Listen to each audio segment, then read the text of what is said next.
Bonsoir. Le chef de l'État a présenté ses condoléances les plus attristées au ministre des Finances et du Budget suite au décès de M.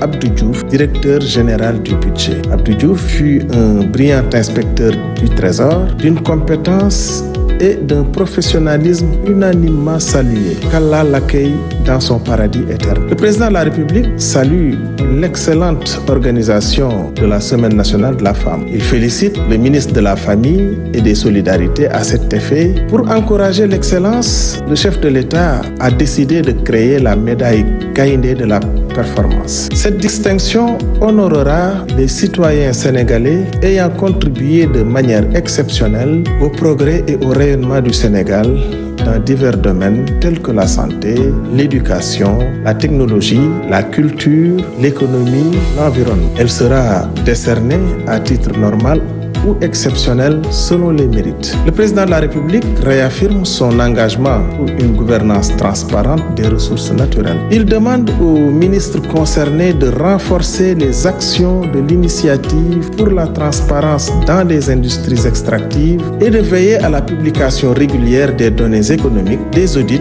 et des registres des bénéficiaires effectifs. Il insiste également sur la gestion optimale des impacts environnementaux et sociaux de l'exploitation minière et pétrolière. Dans le cadre de la vision Sénégal 2050, le chef de l'État demande une évaluation des zones économiques spéciales et des agropoles en termes d'investissement, d'emplois créés et de contribution à l'économie nationale. Il souligne la nécessité de mutualiser les moyens des agences en charge de l'industrialisation et de présenter une nouvelle stratégie d'industrialisation au Conseil des ministres. Enfin, à l'occasion de la Journée mondiale des droits des consommateurs, le président de la République rappelle l'importance de la lutte contre la vie chère et de la protection des consommateurs. Il demande un renforcement du dialogue avec les associations de consommateurs et le respect strict des normes de qualité et de sécurité sanitaire des produits. Après l'identification des abus notoires dans la gestion du foncier, notamment au niveau du domaine public, maritime et de plusieurs lotissements, le Premier ministre, sur instruction du chef de l'État, a mis en place un comité. Des analyses approfondies ont été menées et des mesures correctives ont été prises. L'annulation des lotissements illégaux de Eogène 1 et Eogène Extension implantés sur une zone militaire. L'annulation du plan directeur d'urbanisme de la nouvelle ville de Thiès à l'exception de la gendarmerie. L'annulation des parties indisponibles au niveau du hangar des pèlerins, précisément les logements d'astreinte de l'ASECNA, du site en face de la direction générale de l'ANACIM et une dizaine de parcelles situées sur les titres privés. Suite aux réserves émises par l'ASECNA, l'ANACIM et l'armée de l'air. La délocalisation du projet de stade de Ouakam, initialement prévu sur le site de la Caisse des dépôts et consignations, vers le site de Eogène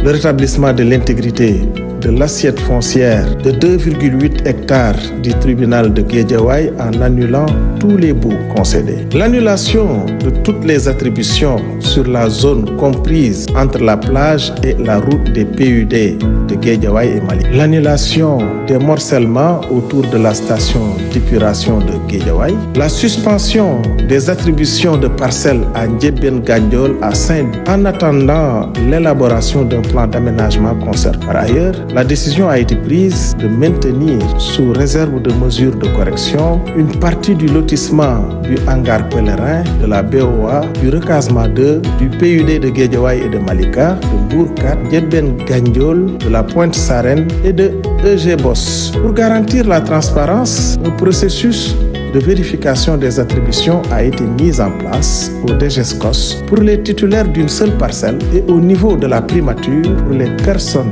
attributaires de plusieurs. À la date du 10 mars 2025, la situation des mainlevés varie entre 10% à Bourkat et 39% à BOA pour des taux de dépôt variant entre 39% à BOA et 81% au hangar pèlerin. La régularisation doit être finalisée d'ici avril 2025 avec des délais prolongée jusqu'à juin 2025 au plus tard pour les PUD de Mbourkane et de Guédiawaye. Le Premier ministre a insisté sur la nécessité de renforcer la supervision et la reddition des comptes des entités du secteur parapublic qui gèrent des budgets importants. Les ministres de tutelle sont invités à veiller à ce que ces entités respectent les délais de présentation de leur rapport de gestion et état financier au plus tard 6 mois après la clôture de chaque exercice, soit en fin juin 2025. En outre, les textes régissant ces entités doivent être mis en conformité avec la loi d'orientation relative au secteur parapublic d'ici septembre 2025. Un projet de décret sur les statuts types sera bientôt soumis au Conseil des ministres. Enfin, un plan d'action sera proposé au chef de l'État pour renforcer les capacités des cadres dirigeants et des administrateurs afin d'améliorer la gouvernance du secteur parapublic. Je vous remercie de votre attention et vous souhaite une excellente soirée.